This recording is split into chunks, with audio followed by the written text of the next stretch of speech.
Me ha tocado cerrar este ciclo de charlas sobre las cuatro viparyasas. Seguro ya conocen el significado de la palabra viparyasa: ver las cosas de manera invertida, ver las cosas al revés, o como decía Avallasara en su charla anterior, ver las cosas patas arriba. Y en particular voy a cerrar el ciclo hablando sobre dukkha viparyasa, es decir, la forma perversa, invertida o al revés de considerar lo insatisfactorio como si fuera agradable o satisfactorio.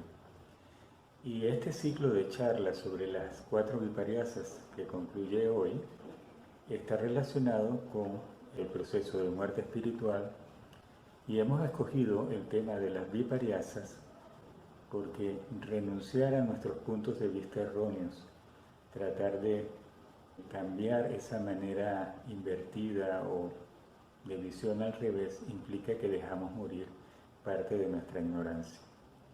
Y eso es fundamental en nuestra práctica espiritual.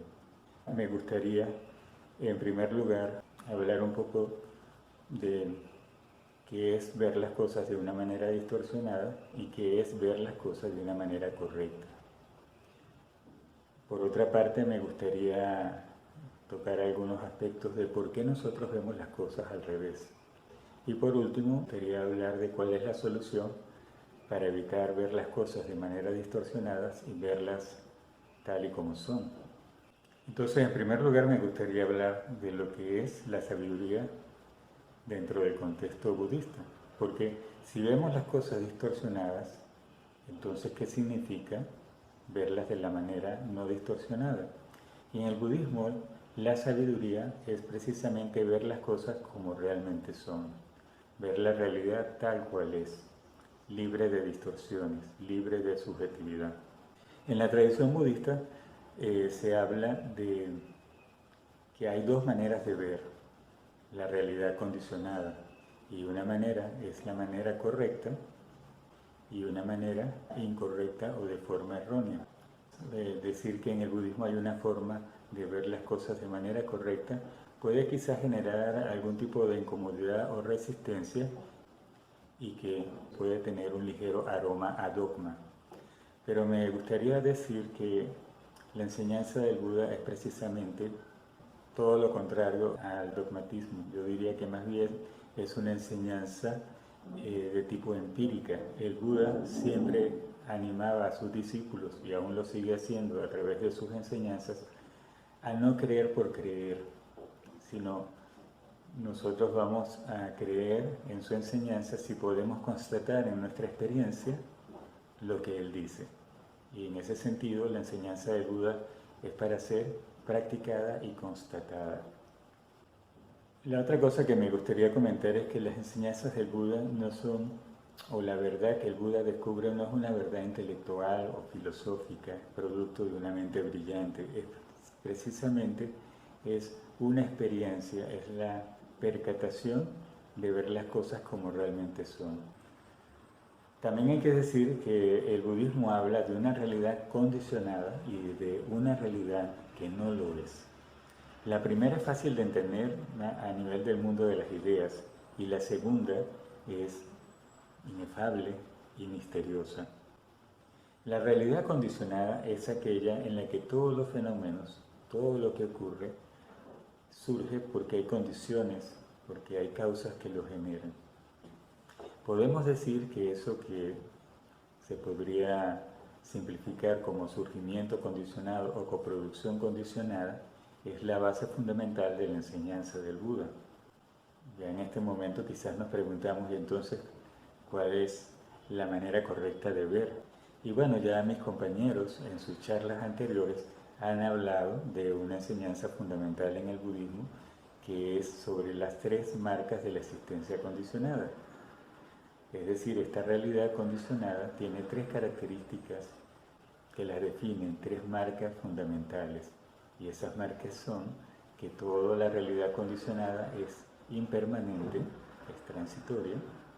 La segunda marca es que toda la realidad condicionada es insustancial, es decir, no vas a encontrar algo fijo, esencial, aislado o independiente. Y la otra marca o característica de la existencia condicionada es que realmente es insatisfactoria. Y como decía anteriormente, puesto que no comprendemos que es transitoria y que es insustancial, entonces es insatisfactoria para nosotros. Entonces, por falta de visión correcta de la realidad, nosotros distorsionamos la realidad y vemos lo impermanente como permanente, y esa fue la charla que le correspondió a mi amigo Ariabachi. Vemos las cosas insustanciales como sustanciales, o vemos donde no hay un yo, la presencia de un yo fijo e inmutable, y de ese tema nos habló Dharmakirti. Yo voy a hablar de la tendencia de ver lo insatisfactorio como satisfactorio, y hay una tercera cualidad o característica, que nosotros tenemos la tendencia a ver lo que es feo como si fuera hermoso, y de eso hablaron Sadayoti y Avallasara. Como decía al comienzo, la sabiduría no es algo meramente intelectual, puesto que nosotros probablemente comprendemos que sí es cierto, que toda la existencia es transitoria, que todo está cambiando. No solamente nosotros, las demás personas, el universo. Podemos aceptar intelectualmente que todo surge en dependencia de causas, eso nos parece obvio. Podemos aceptar con nuestro intelecto que es cierto, que todo en el universo está interconectado, interrelacionado. Podemos aceptar como lógico que nada surge de la nada, que para que algo surja tiene que haber condiciones que lo generen. Podemos ver la interconexión, podemos creer en ella. Podemos incluso decir que es verdad, que no hay un ego o un yo que es fijo, que es inmutable, que nunca va a cambiar. Podemos estar de acuerdo en que esa idea del yo, eso que llamamos ego o personalidad, es algo muy dinámico y cambiante. Todo eso lo podemos comprender, podemos ver las tres marcas y podemos decir, claro, es lógico, es obvio, pero el problema es que no vivimos de acuerdo a esa comprensión intelectual. Voy a poner algunos ejemplos y de esta manera puedo ir también a esbozar un poco el sabor de verlo insatisfactorio como satisfactorio. Nosotros sabemos que desde el momento en que nacemos ya empieza la cuenta regresiva para nuestro proceso de morir. Y sin embargo, no nos gusta enfrentarnos al hecho de morir. Siempre pensamos que nos vamos a morir luego. Y usualmente pensamos que va a ser bastante lejos en el tiempo. Incluso ni siquiera más tarde o mañana. Probablemente nos vamos a morir cuando estemos bien viejitos y decrépitos. Pero tenemos incontables experiencias y conocimiento de lo fácil que es morirse. Seguramente hemos perdido a familiares y amigos o conocidos que han muerto de manera inesperada. Entonces lo que sí sabemos es que la muerte es impredecible, que sabemos que va a ocurrir, pero no sabemos cuándo va a llegar. Sabemos que todo cambia, pero vivimos con la idea de que las cosas no van a cambiar. O sea, intelectualmente entendemos que todo cambia, pero emocionalmente hay una resistencia a aceptar que esa es una realidad. Por ejemplo, vemos a nuestro hijo o a nuestra pareja y en algún momento nos enternece algo que dicen o hacen y muchas veces escuchamos, ojalá nunca cambies, ojalá me puedas querer para siempre. Y bueno, todas las canciones románticas están aderezadas con una cantidad de frases y sentimientos parecidos, y de hecho nosotros lo sentimos. Cuando encontramos algo agradable, pues queremos que siempre esté la mujer de nuestros sueños, la casa ideal, el trabajo perfecto. Pero no podemos garantizar que eso va a ocurrir. A veces cuando estamos enojados se nos olvida que las cosas cambian y decimos, pues yo soy así y punto. Como si yo no pudiera cambiar. Y es más, a veces le decimos a los demás, el problema es que tú tienes que cambiar, no yo. Entonces, como vemos, podemos tener una comprensión intelectual, pero en nuestra vida cotidiana se nos sale, como digo yo, la clase, y estas frases y estas actitudes nos condicionan mucho más. Podemos hablar a profundidad de lo que es el efecto mariposa, incluso con una profundidad científica o filosófica de cómo el universo está interconectado e interrelacionado, pero somos muy superficiales. Es como que si esa verdad, eso que decimos, no permea en nuestra experiencia. Quiero ayudar al mundo, soy un ecologista convencido, sé que estamos dañando el planeta, pero yo voy al supermercado y compro una bellísima lechuga orgánica que ha sido cultivada sin productos químicos, sin pesticidas, etcétera, pero que viene empaquetada en un hermoso envase de plástico que pronto tiraré a la basura y que irá a acumular la cantidad de basura que no es fácil de degradar y que se va acumulando en nuestras ciudades, en nuestro planeta. Entonces, hay como una falta de coherencia entre nuestras ideas, nuestros discursos y nuestras acciones. Hablando en el mismo orden de ideas, pues sí, creemos en la reencarnación, pero resulta que no nos interesa dejarle a los que irán a reencarnar o a redevenir un planeta limpio, un planeta saludable, ¿no? También sentimos, y no digo que esto sea criticable o malo, simplemente creo que uno debería partir de estos sentimientos positivos y ampliarlo a todos los seres. Entonces nos conmueve ver un perrito abandonado en la calle y muchos de nosotros hacemos lo imposible por recogerlos, cuidarlos, alimentarlos, buscarles un hogar. Y eso está muy bien, que queramos buscar algo para ellos. Pero decimos, claro, los animalitos no tienen elección, los animalitos no tienen conciencia. Pero cuando vemos un indigente o gente muy pobre mendigando en las calles, entonces no somos tan compasivos y tan comprensivos. A veces decimos es que el problema es que ellos han decidido vivir así. Es como si ellos son los culpables de su propia situación. Solo lo digo para reflexionar, ¿no? Que tenemos formas de ver la realidad de manera muy parcial o de manera distorsionada. Y el problema es que mirarlo a profundidad es incómodo. Podemos justificar, ¿verdad?, ser desconsiderados con alguna gente que nos maltrata, pero cómo nos duele cuando alguien no nos trata bien. En fin, como dice la tradición cristiana, nos fascina criticar y ver la paja en el ojo ajeno, pero cómo nos cuesta ver el tronco que está en los nuestros. Y así somos, esa es parte de la perversión. Además, un poco para nuestra propia tranquilidad emocional, siempre buscamos responsabilizar a otra persona. Los demás son los culpables. Si no es el jefe, son los políticos, es la pareja, son los hijos. Siempre el otro es el responsable de nuestro sufrimiento. Y creemos que si ellos pudieran cambiar, entonces nosotros podríamos ser realmente felices. Ese es otro punto de vista distorsionado.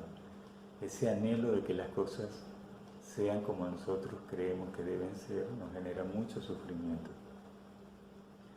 El mismo hecho de querer dejar de sufrir, de querer alejarnos de lo que nos causa sufrimiento, de querer evitar el sufrimiento, nos genera tanto miedo que nos causa mucho más sufrimiento.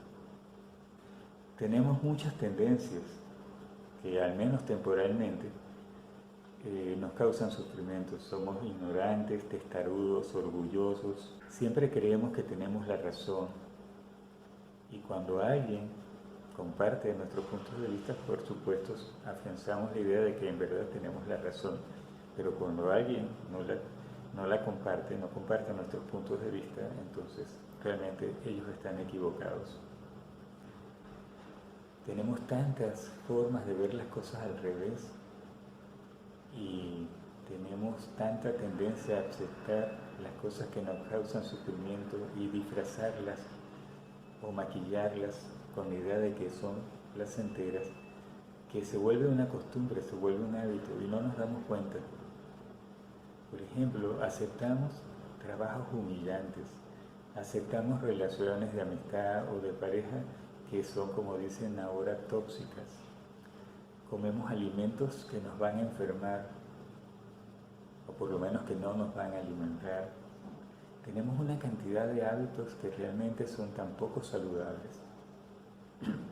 Y sin embargo aceptamos que eso es lo que hay y que eso es lo que hay que hacer. En fin, sentimos que no podemos cambiar el mundo, por supuesto tampoco podemos cambiar nosotros, y es más cómodo simplemente quedarse tranquilito y conformarse con lo que hay, ¿no? Pero ese nivel de resignación es una manera también distorsionada de ver las cosas. Podría extenderme mucho, podría colocar innumerables ejemplos y quizás podría ir creciendo en mí un discurso más bien de tipo sarcástico que no conduciría realmente a nada bueno. Pero yo estoy seguro que cada uno de nosotros tiene muchos ejemplos sobre cuáles son nuestras tendencias de ver las cosas de manera distorsionada. Seguro que tú tienes tu propia lista y también tienes tu propia lista de justificaciones para evitar ver las cosas como realmente son. Y entonces podríamos decir que la ignorancia es ver la realidad de manera distorsionada, ver las cosas como realmente no son. Y en la ignorancia hay dos grandes tendencias. Hay una ignorancia que es precisamente la de no poder ver las cosas como realmente son. Y básicamente es porque nuestro nivel de conciencia es muy burdo, es muy bajo. Entonces como que no podemos realmente mirar las cosas de otra manera. Y esta ignorancia de no poder ver realmente desaparece con la iluminación. El budismo en ese sentido es una religión bastante práctica. Todas las formulaciones, ya sea el noble sendero triple, el noble sendero óctuple, el sendero en espiral, el camino de los bodhisattvas, todas estas listas, todas estas recomendaciones son formas prácticas, son ayudas que el Buda te recomienda para que te conduzcan por el camino de la sabiduría y por supuesto de la liberación, de la iluminación. Hay otro tipo de ignorancia en la tradición budista y esa ignorancia es la de no querer mirar las cosas como realmente son. La primera es que no podemos verlas como es y la segunda es que realmente no queremos mirar las cosas como son. Queremos siempre mirar en otra dirección. Voy a poner un ejemplo. Nosotros estamos de acuerdo que las mentiras, por ejemplo, son moralmente criticables, o sea que mentir es algo que no es correcto, que no es bueno, pero siempre tenemos, como digo yo, la puerta de atrás de nuestra casa abierta por si tenemos que salir corriendo. Y entonces decimos, sí, las mentiras no son algo bueno, pero hay ciertas mentirillas blancas que son útiles y necesarias. Entonces siempre, esa es parte de la perversión, dejamos una especie de brecha por la cual nos podemos escapar. En vez de decir, bueno, si la mentira no es correcta, pues yo no miento, ¿no? Estoy de alguna otra manera justificando mis mentiras del pasado y por supuesto estoy justificando las que aún no digo, las que van a ocurrir en mi futuro. Entonces, muchos de los puntos de vista erróneos, muchas de estas formas perversas o invertidas de ver las cosas, son alimentadas por nosotros mismos día a día. En general, preferimos no complicarnos la vida y asumir una actitud completamente ajena a la realidad. Gran parte de nuestros procesos de indecisión, de no querer mirar, de dudar, es simplemente mantenernos como al margen de nuestra responsabilidad. Es una manera de no querer mirar las cosas. También nosotros tenemos una actitud perezosa. Por ejemplo, podríamos ayudar a alguien, pero preferimos no hacerlo porque es complicarse la vida. Entonces nos quedamos siempre como limitados, como adormecidos, perezosos. No queremos utilizar nuestra energía hacia lo bueno, sino nos quedamos aletargados, viendo el mundo pasar. Por supuesto, hay otra manera en la que nosotros alimentamos y fomentamos estas formas erróneas de ver la realidad, y es con la angustia. Nosotros siempre andamos apurados, y como andamos apurados no tenemos tiempo. Andamos llenos de responsabilidades para evitar mirar las cosas con calma y profundidad, porque nunca tenemos tiempo. Y eso es una excelente justificación para no comprometernos también con la idea de querer mirar las cosas como realmente son. Esa es otra manera de mirar en otra dirección.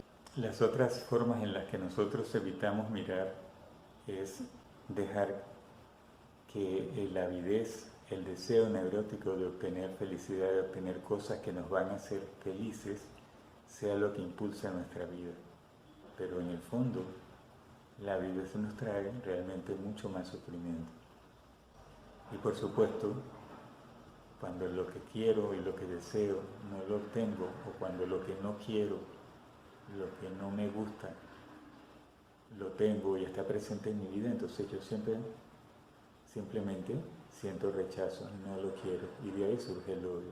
El odio tampoco resuelve el problema. El odio es otra manera de ver de manera equivocada, de manera distorsionada la realidad.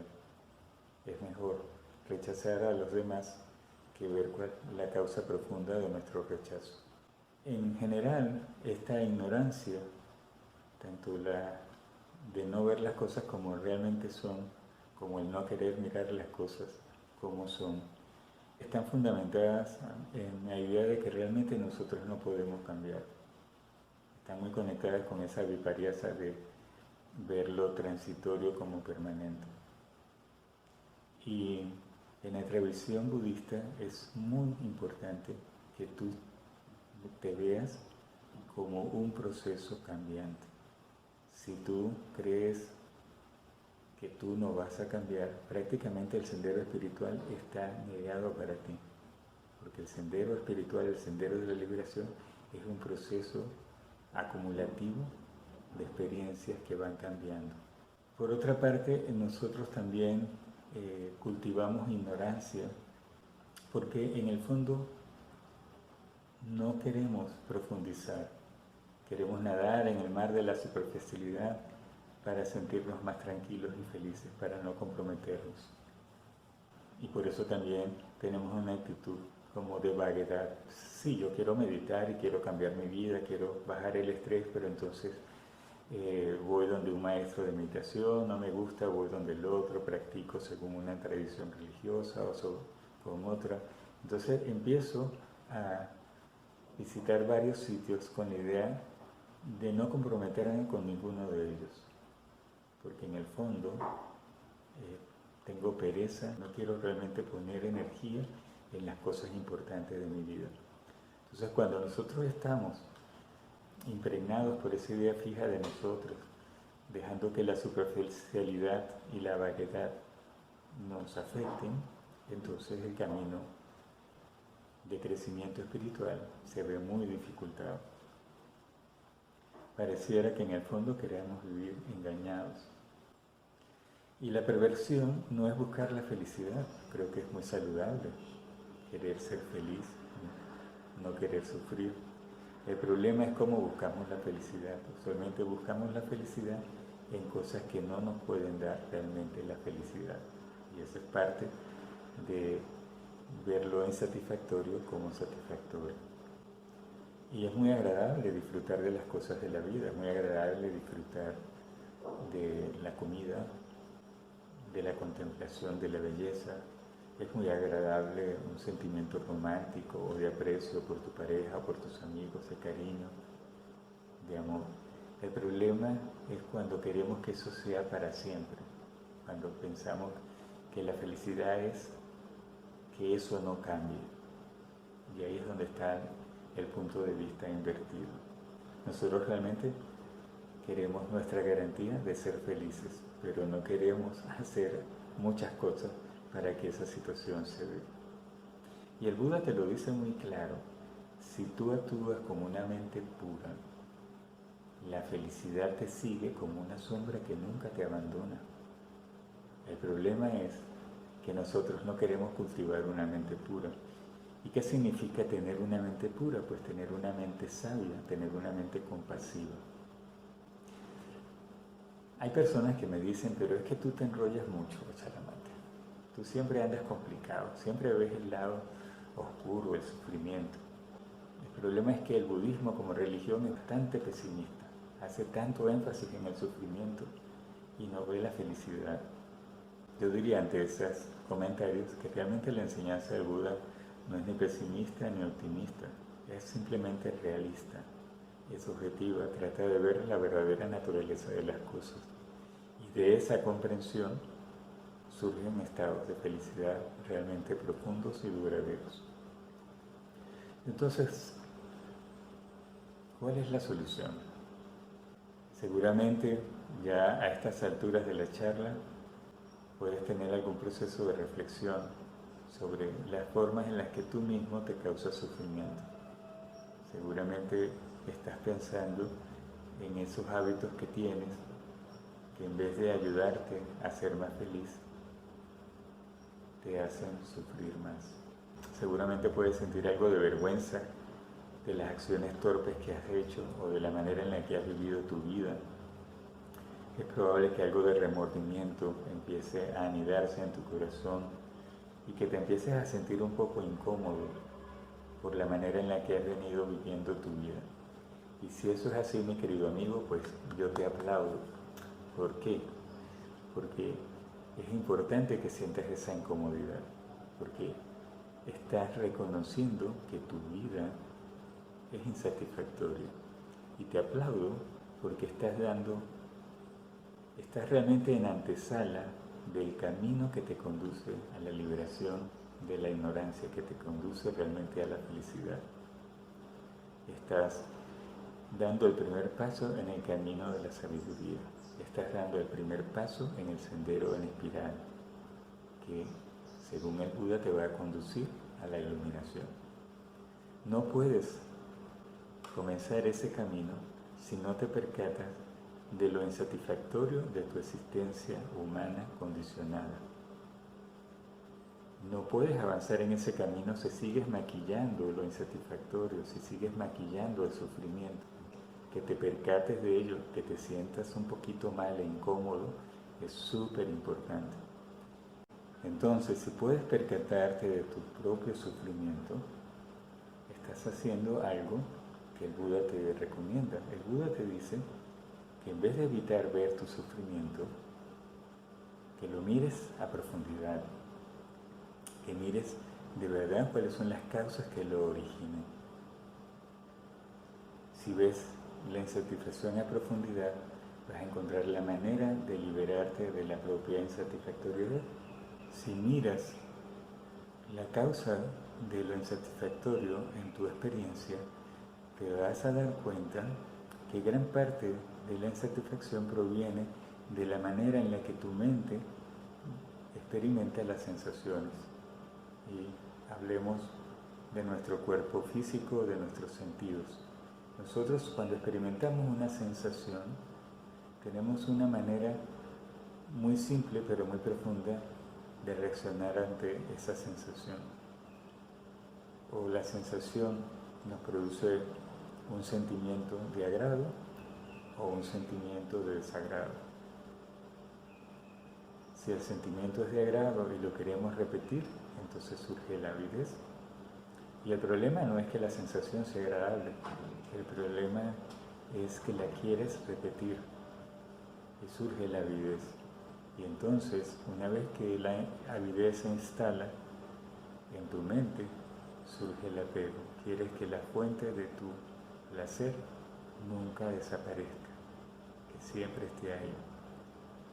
Y la otra manera de reaccionar ante cualquier experiencia sensorial es que surge el sentimiento de desagrado, no me gusta.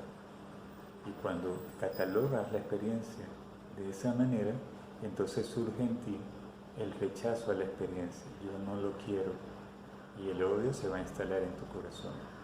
Entonces, cuando nosotros estamos conscientes de nuestras tendencias y vemos que estamos atrapados en esa manera dual de reaccionar, me gusta, no me gusta, avidez, adversión, podemos trascender eso y simplemente observar las cosas como realmente son.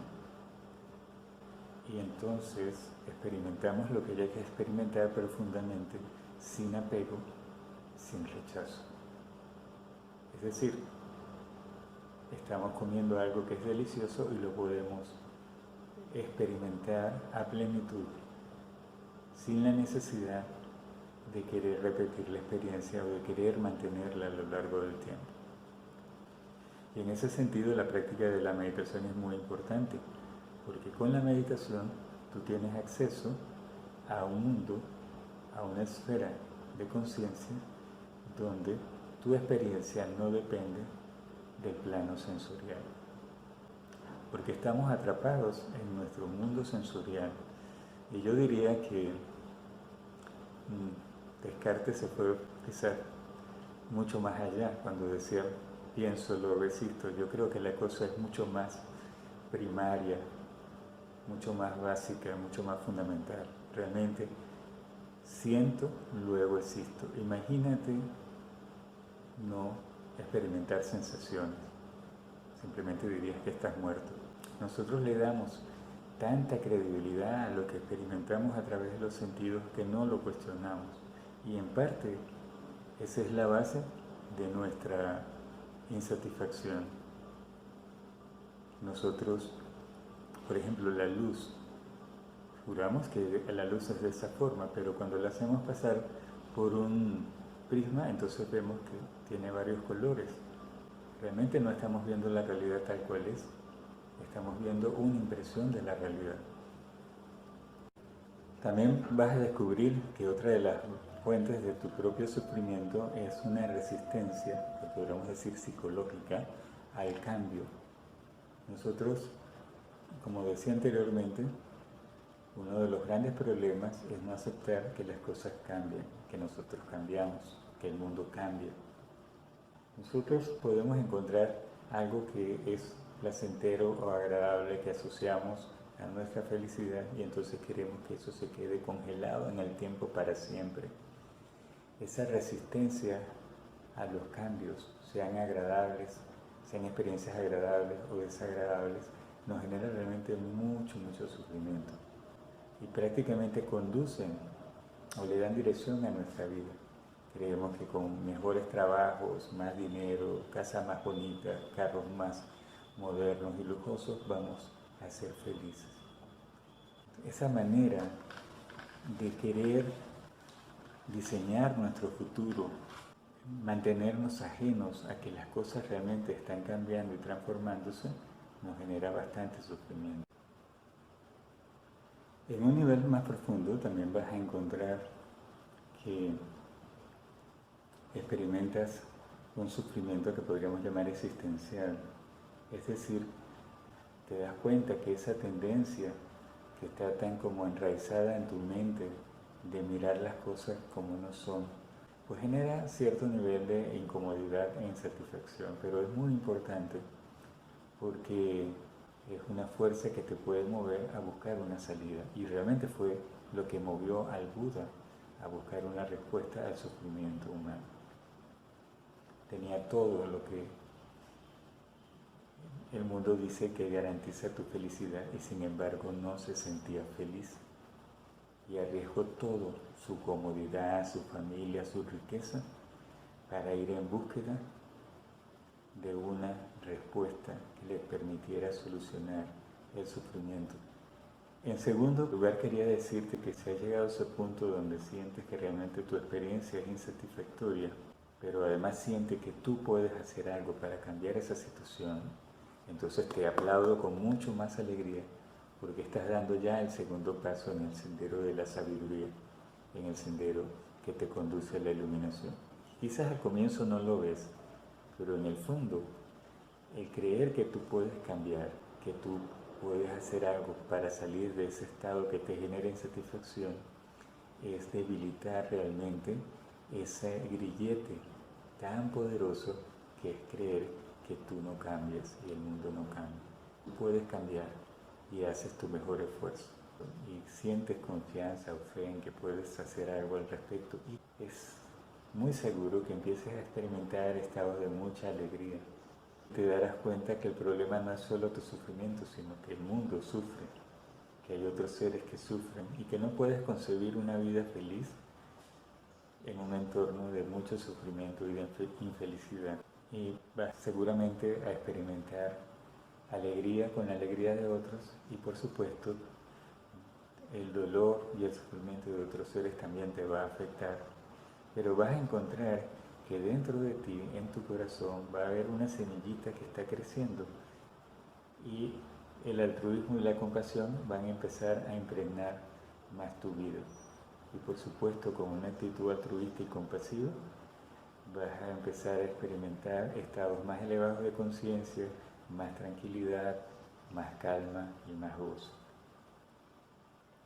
Y como consecuencia de esa calma, de más gozo, tu mente va a poder mirar, vas a tener vislumbres de cómo las cosas son de verdad.